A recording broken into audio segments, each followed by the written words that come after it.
Hey, how's it going? Today I'm talking about, should I still taper even though I missed 2 weeks of running? This is Running to the Castle, a podcast for injury-prone Run Disney runners on a journey to running magical miles. Join me, Dr. Allie, as I share the secrets I've gathered as a runner, doctor of physical therapy, and coach. You'll learn the exact ways I get my clients to the castle strong without feeling broken or held together with KT tape as they cross the finish line. So this kind of question, not the exact question, but this kind of question is super common. So I want to address it. And I do apologize. I did not get my ducks in a row, and I am recording this podcast episode day it drops because ducks were not in a row, and I did not record. Last week was a shit show, and so it's happening today. So hopefully I will edit this episode soon after and post it today, Tuesday, February 17th, and make sure that it gets out on the day that it's supposed to. Thank you so much for your patience. Life got lifey, and here we are. So I saw in a post in one of the Run Disney Facebook groups that said, I feel like I'm just catching up. I missed 2 weeks of training due to being sick last month, but now I'm feeling strong and confident. Should I still taper? Now, I'm guessing they're training for Princess because we are about 10 days out from the Princess Half Marathon weekend. And this happens all the time because life gets lifey, or you get sick, travel, work, vacation, whatever, and you missed a couple of weeks of running. This happens all of the time. This happens, just today, 3 of my Stronger, Faster Finisher clients messaged me, sent me a DM and said, hey, can you adjust my training? I missed my long run over the weekend. Or how do I adjust my training? I missed my long run over the weekend. And so for regular training, you know that my training plans accommodate for that. That's one of the reasons I have deload weeks. Another one of the reasons that deload weeks are in there is so that somebody who is progressing new for the first time, never having run that distance, their body can adjust to the training load and avoid getting hurt. Or if somebody's coming back from an injury, they have this time for their body to adjust. But that deload week is also a good buffer week for when life gets lifey. Depending on the length of the training plan, there are multiple deload weeks in that training schedule. So the number that is in there is what I mean. The number of deload weeks that is in a training plan that I've written all depends on how far you are running for that longest run in your race. So is it a half marathon? Is it a full marathon, 10K, 10 miler? 2-course challenge, dopey, goofy, that will dictate how many deload weeks. Because really, it's how long is this training program, right? The longer the training program, the more deload weeks you're going to have in there. Because I have them scattered through, I don't have them scattered throughout. They're every 5 to 6 weeks. And that is very specific because that goes along with when most people, the majority of slow back of the pack runners or injury prone runners are going to start getting injured. It's after about 4 to 5 weeks of buildup. And so I strategically put that in there. And I know that based on all of the hundreds of conversations I've had between people in my DMs, people in the clinic that I used to work with, people in Stronger, Faster Finisher, my one-on-one clients. I have had this conversation so much that I know when people are more likely to get injured. And one of it is after building up for about 4 to 5 weeks. So that's why the deload week is 5 to 6 weeks. But it also allows for life to get lifey. We don't have life getting lifey every week, right? It's not happening every week. We can usually push through and find a way to manipulate the schedule so that we can do at least the long run. But sometime in about a month's time frame, something happens and we can't do it. So there's the deload. That's in normal training. Now we are talking about tapering. So this person missed training because they were sick. Should they still taper? Or should they keep training and try to get another long run in? So based on what this person has said and the photo that they shared, I know that this person has hit at least 10 miles in their training. Now, you may have just answered this based on that mileage alone. And you may be thinking, well, Dr. Allie recommends for a half marathon only going up to 10 miles and making that 10 miler take as long as it's going to take you to do the half marathon on race day. Now, I can say that this person is doing a half marathon because of the time frame we're at. She's not doing a marathon. Well, you know what? I am actually not sure. I am guessing because she's posting in runDisney, and I know what race weekend is next, and it's Princess. So the longest distance in that race weekend is the half marathon. Maybe she's just posting in here to ask a general running question, but she's actually signed up for something else. We will go with the assumption that it's Princess weekend that she's training for, and we will go with the assumption that it's a half marathon. But it actually doesn't matter the distance. So I'm only talking about it because I know you listening are asking, well, what distance is she running? It does not matter. We are 10 days out from race day. You should be tapering.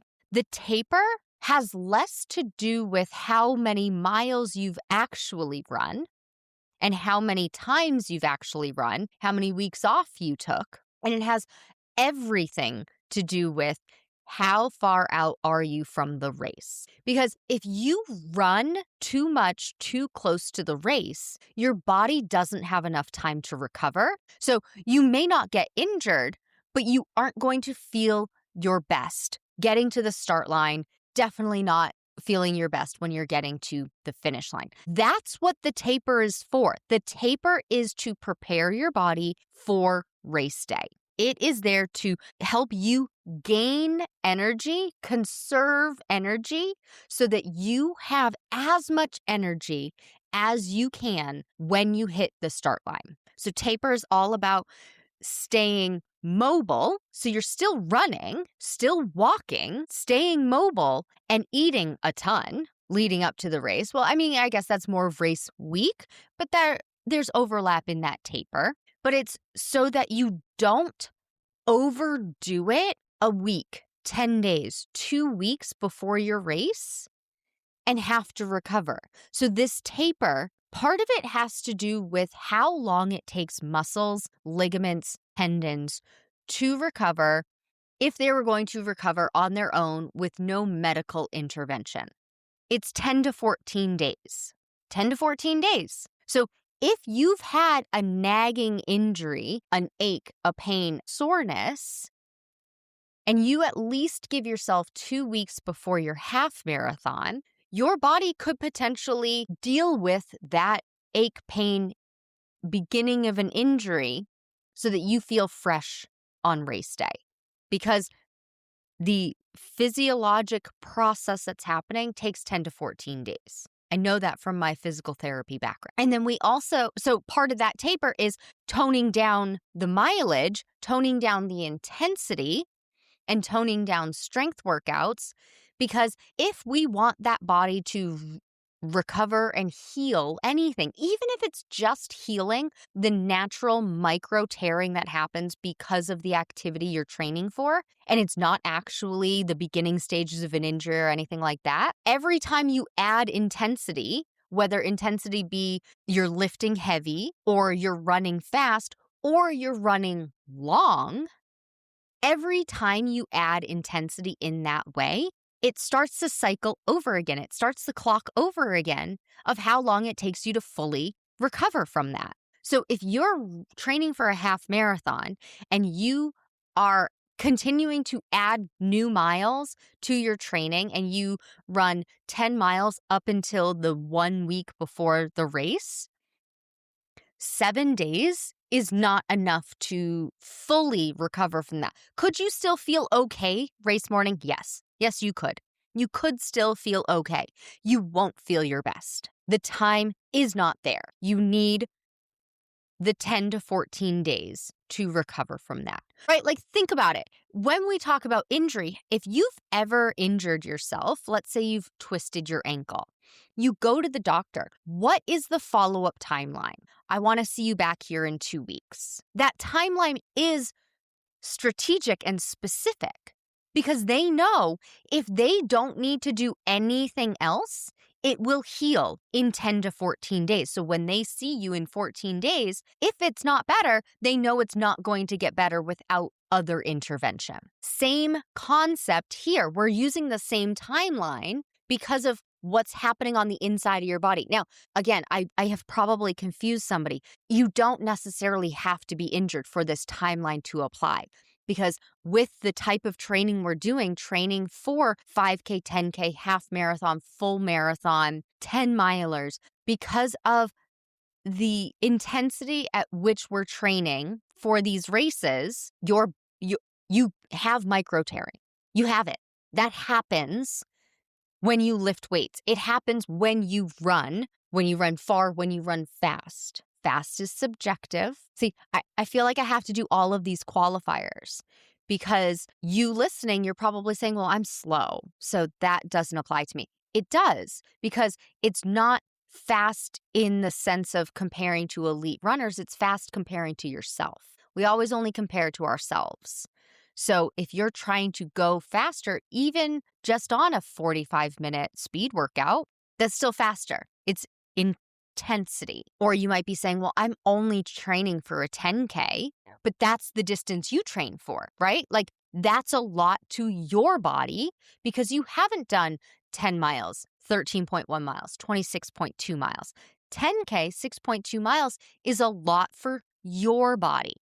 I never compare one person to another. It's you to you, your speed to your speed, your distance to your distance. That 2 weeks is needed leading up to race day to allow your body to feel its best, be ready for the starting line so that you have done everything in your power. So reading a statement like this, immediately my brain said, the hay's in the barn. You've done the work. You can't do any more miles. Adding more miles will not improve your body's ability to cross that finish line at this point. If anything, it will be a detriment, especially if you were sick recently. It's great that this person's feeling strong and confident. Let's keep going with that. Let's ride it out. Stay mobile, keep moving, ride the bike, pretty easy, go for some tolerable walks. I don't want to say fast. I don't want to say slow. You don't want to be, it's not a safari at this point. Like you can have a little bit of a clip. You can have a little bit of a pace, but nothing crazy. Nothing that makes it feel like, oh, I'm huffing and puffing and I need to run to keep up this pace. No, it should be not quite leisurely. It's not a safari with Levi.